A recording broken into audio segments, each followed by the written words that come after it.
Hi, Geoffrey. In light of the current global bond yields, why should investors choose to invest in renminbi bonds at this juncture? Well, I think it's exactly the right time to consider these strategies for two key reasons.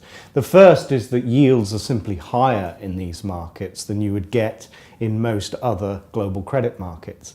The second is that these markets are not correlated to global interest rate cycles. So if you're afraid of the Fed increasing interest rates or the ECB removing withdrawal through their QE program, then this should not affect these strategies. Can you share with us on the selection process for securities to be included in the portfolio, and what is the current breakdown of the fund's composition? Well, the first thing to say is that we concentrate on higher quality issues. The base yield in this market, the offshore renminbi bond market, is actually already quite high. So we can add incremental yield through our careful credit selection. The first thing we try to do is to avoid default risk. And therefore our screening process takes out those riskier bonds within the universe. Once we've got our investable universe, we can then look for relative value. And as we have a very comprehensive credit research team across Hong Kong, China and other parts of Asia, we are able to cover the whole market and therefore have the maximum opportunity set. In a recent policy review, the Reserve Bank of India has opted to keep the repo rate unchanged at 6.25%. How will this affect the fixed income market, and if so, any opportunities for investors? Well, of course, what we're more interested in is what happens in the future, and we're expecting an interest rate cut in August, especially after those very weak inflation numbers that we saw from India just recently. From that point of view, we do think that there is further room for Indian sovereign bonds for the yield to reduce, and therefore prices go up and provide capital appreciation. We're therefore concentrating the portfolio more than anything else on these sovereign bonds, but also taking exposure to quasi-sovereign and some very high quality corporates, which give us just a little bit of incremental yield. But generally it's a story about interest rates falling and bond prices going up. Can you share with us how the recent developments in the budget and the government legislation will affect the selection of securities in the portfolio, and where are the opportunities in the fixed income space? Well, really, the way the government legislation and the budget have gone are unequivocally positive for the bond market. And that's because in the budget, fiscal consolidation, i.e. reduction in the budget deficit, was emphasised when there was fears that the government might be more populist and spend more money. In fact, we're delighted to see that they have stuck to their spending plans, which should mean lower government borrowing in the future.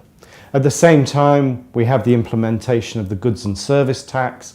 For the first time, India will really be a single market. This is also very positive for bonds because it very much improves the efficiency of the supply chain, it improves the efficiency of business.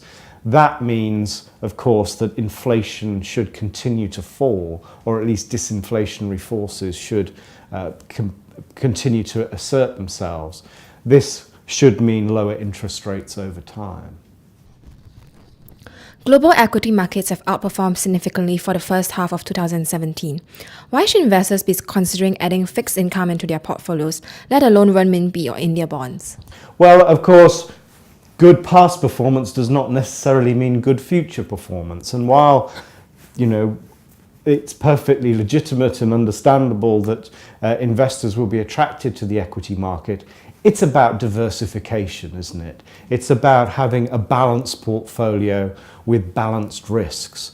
The problem with a lot of bond markets at the moment, though, is yields are so low that investors aren't enjoying good value from those markets. So these options, which are not part of global indices, so if you take a general approach to global markets, you probably have very little exposure to India and Chinese bonds. This provides an extra level of diversification, which we think is good for any balanced portfolio.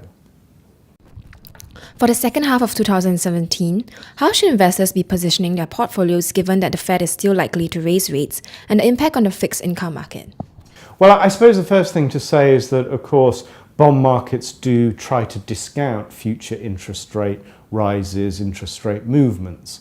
And therefore, you can see that, with 10-year Treasury yields around about the 2.4 to 2.6 mark, that there has been some discounting of those rate hikes in the future.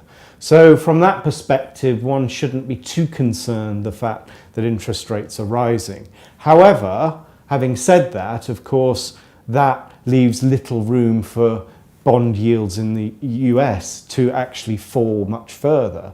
And so this is where this diversification really pays dividends, because it means that you're not just exposed to the US, you're not just exposed to the Eurozone. You can get these new yield enhancing, yield diversification strategies, which again will help a more balanced portfolio. Thank you, Geoffrey. Thank you.